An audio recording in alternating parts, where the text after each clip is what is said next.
many people that just sit there and they're like 3 months later still talking about what they were going to do and what they will do, and it's like, guys, just go, start the journey. Famous, I fancy myself as a bit of an artiste, but on today's vlog, we have a real one, James.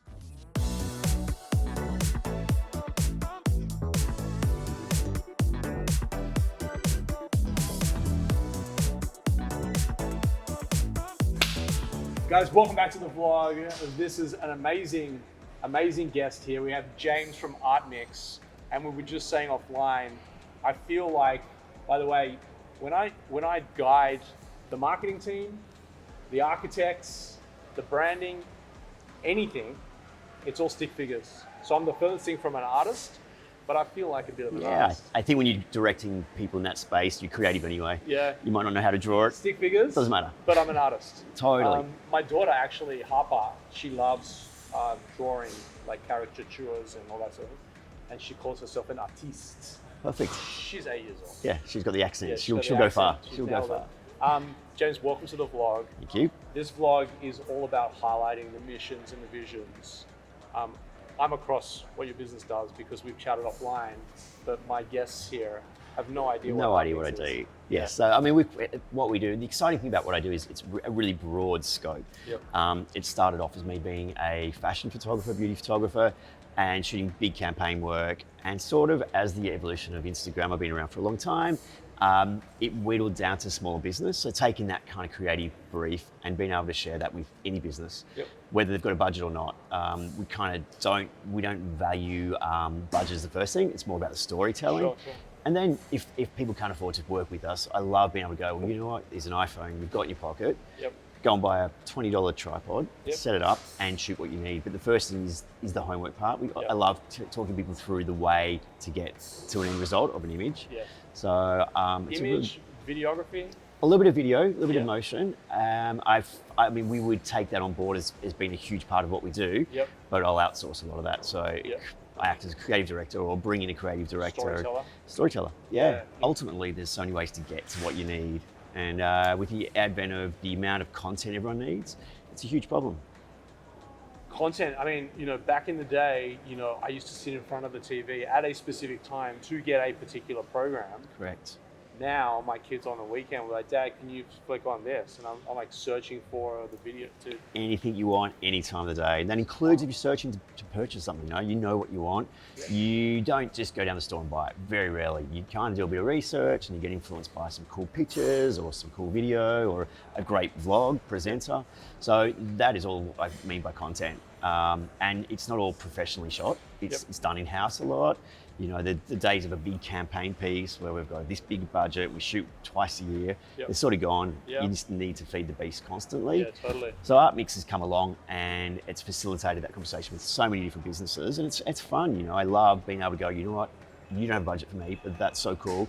Go off and create it, and I want to see your business grow. And then they'll always come back. People come back if they like the conversation. So people come and do business with people they like. I see that thousands of times a day across the properties that we are serving community in. James, a couple of things that I just want to unpack very quickly. One, you talk about sort of like the beast. Is there an operating rhythm? Because a lot of people, I put a lot of content out myself. Yeah. Creative Cubes puts out content every day as well.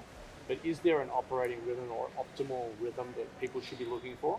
I think you have to build that specific to your business. Yep. There's not one thing that fits all, yep, and there's a little bit of experimentation.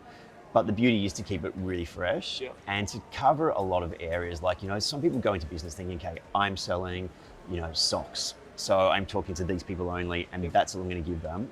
That is really, really narrow-minded, yep, and that doesn't really result in anything exciting. Yep. So as you'd probably understand with creative, you've got so many different businesses in here.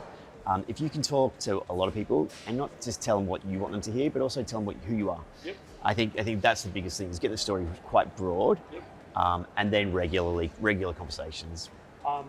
I've got this this mantra that we want to sort of progress over perfection.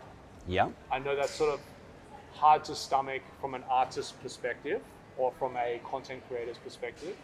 Do you reckon a bit more perfection versus progress? No, I think if you're going to get, and that's what I was saying earlier about campaign, if you're going to get one shot done because it's absolute perfection and that's all you're going to produce that month, that's not going to be a successful story. I think it's going to be a failure. So I think, evolution is great. And because things change so quickly, that piece that you created at the start of the month is not going to be relevant in 3 months' time. So I do think just go for it is a really good conversation to have with people. Don't be scared. And I have so many people that just sit there and they're like 3 months later still talking about what they were going to do and what they will do. And it's like, guys, just go, start the journey. A famous saying that I love to subscribe to is don't build the Ferrari to go to the grocery store. Absolutely. Right? Just get to the grocery store. Just get into the market. Just get it going. Land flat on your face if you need to. You'll learn from it. Learn quickly. Yeah. Fail quickly, learn quickly. I think that's the game, right? And I've had a couple of people on this month that we talked about that in depth around, the fear of failure.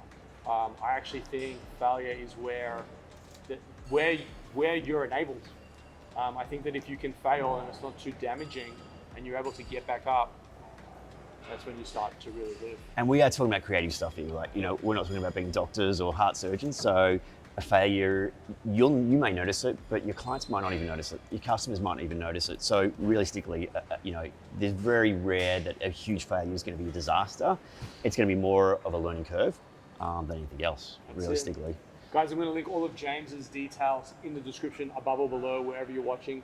I hope you got some value out of this, and I reckon you hit him up to help him steer you towards, getting more content out for your business, for you, for the stuff that you're selling, etc. So I appreciate your time today. Thank you, James. Cheers, thank you. All right, nice guys. chatting. Thank you. See ya.